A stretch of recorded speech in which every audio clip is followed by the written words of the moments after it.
జగన్ వైఫల్యాలను కప్పిపుచ్చేందుకే యువత పోరు అని ఎంపీ కలిసిటి అప్పలనాయుడు అన్నారు. ఈ మేరకు ఆయన మీడియాతో మాట్లాడారు. వైసీపీ చేసిన అరాచకాలకు కప్పిపుచ్చుకోవడానికే ఈ కార్యక్రమాలు చేస్తున్నారు. లేకపోతే మన భావితరాలకు ఏమి ఇస్తున్నాం, మనం ఏ సంపద సృష్టిస్తున్నాం, ఏ రకంగా మనం ముందుకెళ్ళాలి, ఆ రకంగా కూడా ఆలోచించవలసిన అవసరం ఆ పార్టీ క్యాడర్కి కానీ కార్యకర్తలకు కానీ నాయకులుగా ఉంది. కొంతమంది బాధపడుతున్నారు, కొంతమంది ఫంక్షన్లో కానీ ఇతర ప్రాంతాల్లో కానీ కొంతమంది చాలామంది అరే 5 సంవత్సరాలు ముఖ్యమంత్రిగా చేయించాం, మనం అందరం కూడా ప్రాణాలు అడ్డుపెట్టి ప్రజలకి మనం నమ్మించి ఓట్లు వేయించాం, కానీ ఇలాంటి నాయకుడు ఇప్పటికీ ఇంక మారలేదు, ముఖ్యమంత్రిగా పనిచేసినా సరే చట్టం మీద కానీ లేకపోతే సమాజం మీద కానీ గౌరవం లేకుండా ఈయన ఎవరిస్తున్న చాలామంది ఆవేదన చెందుతున్న విషయం మనం చూస్తున్నాం. కానీ మిగతా వాళ్ళు కూడా గమనించాలి. ఈరోజు ఈ రాష్ట్రం ఏ రకంగా వెళ్తుంది, మన కొత్త రాష్ట్రం 10 ఏళ్ళు అయింది. ఈ రాష్ట్రంకి మనం చాలామంది మనం సమాజంలో తలెత్తుకునే విధంగా చాలామంది మాట్లాడుతున్నా అవమానం పడ్డాం. ఒక రాజధాని లేదు, ఒక ఒక ఒక యూనిటీ లేదు. ఈ సందర్భంలో ఇలాంటి నాయకత్వంలో మనం పనిచేసి చాలా ఇబ్బందికర పరిస్థితి కూడా మనం చూసాం. అయితే ఒకటే చెప్తున్నాను ఆ క్యాడర్కి, దయచేసి ఇప్పటికైనా మీరు గమనించుకొని మీ నాయకుడు చేస్తున్న వ్యవహారాలు కూడా ఖండించాలి ఈరోజు. ఎందుకంటే మీరు కూడా ఈ సమాజంలో ఉన్నారు, ఈ సమాజం చాలామంది చూస్తుంది, యువత చూస్తుంది, భావితరాల పిల్లలు చూస్తున్నారు, వాళ్ళు భావితరాలు పౌరులు అవ్వబోతున్నారు దేశానికి, ఈ రాష్ట్రానికి. వాళ్ళకి ఏ మెసేజ్ ఇస్తున్నారనే విషయం కూడా గుర్తుపెట్టుకోవాల్సిన అవసరం ఉంది. అందుకే ఈరోజు చాలామంది పార్టీ చెందిన కార్యకర్తలే చాలామంది బయటకు వచ్చి ఆందోళన చెందినప్పటికి కూడా మీరు కూడా వాళ్ళు చేస్తున్న కార్యక్రమాలకి కొంతమంది ఇంకా ఆ పార్టీ సంబంధించిన, ఎందుకంటే కొంతమందికి అభిమానం ఉండొచ్చు, ఏ పార్టీకి చెందిన కార్యకర్తలకు అభిమానం ఉండొచ్చు, కానీ నాయకుడు తప్పు చేసేటప్పుడు కూడా చెప్పవలసిన అవసరం కూడా ఉంది. చాలా సంఘటనలు ఉన్నాయి అన్ని పార్టీల్లో కూడా. ఈరోజు దుర్మార్గమైన చర్యలతో, దుర్మార్గమైన ఆలోచనలతో అసలు ఈ రాష్ట్రానికి ఇంత దుర్మార్గమైన పార్టీ చెందిన అధ్యక్షుడు ఉండడం అనేది చాలా దురదృష్టకరం. అందుకే ఈరోజు ప్రతి ఒక్కరు కూడా దీన్ని ఖండిస్తున్నారు. ఖచ్చితంగా చేసిన తప్పుకి క్షమాపణ చెప్పలే, ఈరోజు కూడా బాధ్యతలు పరిమారు చేయాలనే ఓ దుర్మార్గమైన ఆలోచన చూడండి, అంత దారుణంగా ఉంటుంది. కనీసం వారికి ఏదో ఒక రోడ్డు మీద ఒక్కొక్క పిల్ల ఏదో చనిపోతే పక్క తీసి ఇసిరిస్తే తన పని అలా చేసుకుంటాడు. కనీసం మానవత్వం లేదు. ఒక కాకి చనిపోతే 100 కాకులు వస్తాయి, ఒక పశువు చనిపోతే 10 పశువులు వచ్చి సానుభూతి చూపిస్తాయి. కనీసం మనిషి చనిపోతే ఒక మనిషి పోకుండా కనీసం ఆ ఇన్సిడెంట్ జరిగిన కనీసం ఆ స్పర్శ లేకుండా కూడా ఈయన చూస్తున్న ప్రవర్తన చూస్తుంటే బాధ వేస్తుంది, ఆవేదన వేస్తుంది, ఆందోళన చెందాల్సిన అవసరం కూడా ఉంది. ఇలాంటి రాజకీయాలకి విముక్తి కలగాలని ప్రజాప్రభుత్వం ఏర్పాటు చేయాలి. ప్రజలందరూ కూడా మనం మద్దతు తెలిపి అద్భుతంగా ఇచ్చారు. ఇప్పుడు కూడా ప్రజలు మద్దతిస్తున్నారు, ఇస్తారు ఖచ్చితంగా.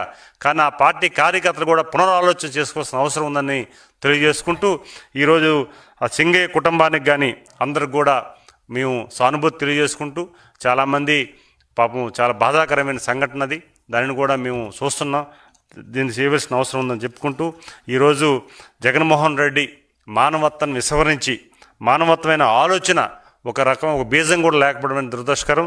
ఇప్పటికైనా జ్ఞానోదయం అవ్వాల్సిన అవసరం ఉంది.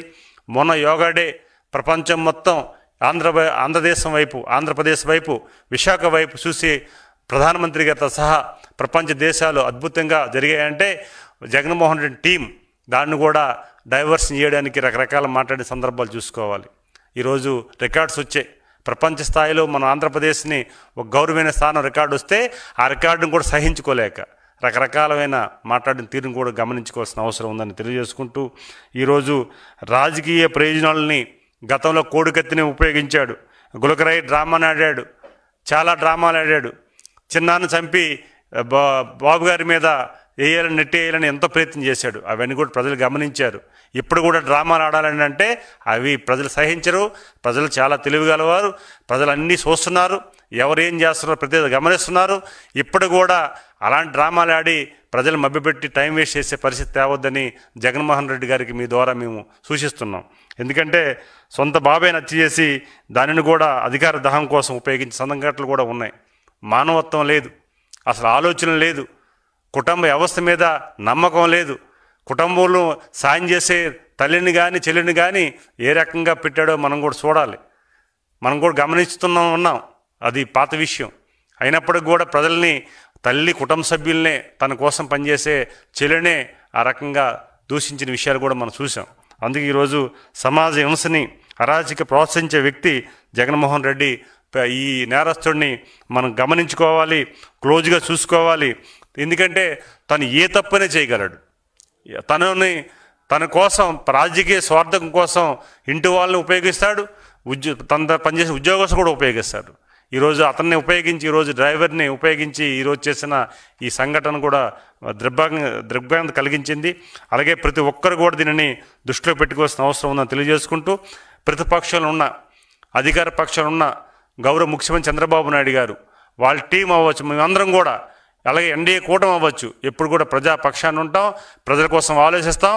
ఎప్పుడు కూడా ఏ సమయాన్ని కూడా మానవత్వంతో ఆలోచించి ప్రజల కోసం ఆలోచించే నాయకత్వం ఇదని సగర్వంగా తెలియజేసుకుంటూ, అధికారంలో ఉన్న, ప్రతిపక్షంలో ఉన్న, నిత్యం ప్రజలు అందుబాటులో ఉండి వారి సమస్యలు పరిష్కరించి పనిచేసే నిజమైన నాయకుడు చంద్రబాబు నాయుడు గారని ఈవొత్తు నేను చెప్పడం కాదు, ఈరోజు తెలుగుదేశం పార్టీ సభ్యుడిగా లేకపోతే మెంబర్ ఆఫ్ పార్లమెంట్ నేను చెప్పడం కాదు, యావత్ ప్రపంచంలో దేశంలో ఉన్న ప్రతి పౌరుడు కూడా ఈయనని ఇదే వ్యాఖ్యలు చేస్తున్నారు, ఇదే విషయం చెప్తున్నారు. ఇది ఢిల్లీలో కానీ, గల్లీలో కానీ, ప్రపంచంలో కానీ ఎక్కడైనా సరే చంద్రబాబు నాయుడు గారి నాయకత్వం పట్ల, వారి విశ్వాసం పట్ల, ఎందుకంటే నిన్నను మేము చూసాం, వారి విజనరీ. ఈరోజు నిన్నను మాకు అధికార యంత్రాంగంతో సమావేశం ఏర్పాటు చేస్తే బయటకు వచ్చిన తర్వాత ఐఏఎస్, ఐపీఎస్ సీనియర్స్ వాళ్ళందరూ కూడా అరే ఇంత నాయకత్వం, ఎందుకంటే బాబు గారి కోసం మాకు తెలుసు, అయినా సరే మనం 2027కి ఆ విజనరీ నాయకత్వాన్ని చూస్తే, ఆ ప్రజెంటేషన్ చేస్తే మాకు ఆశ్చర్యం కలిగిందని వారు షేర్ చేసుకుంటే మాకు ఆనందం కలిగింది.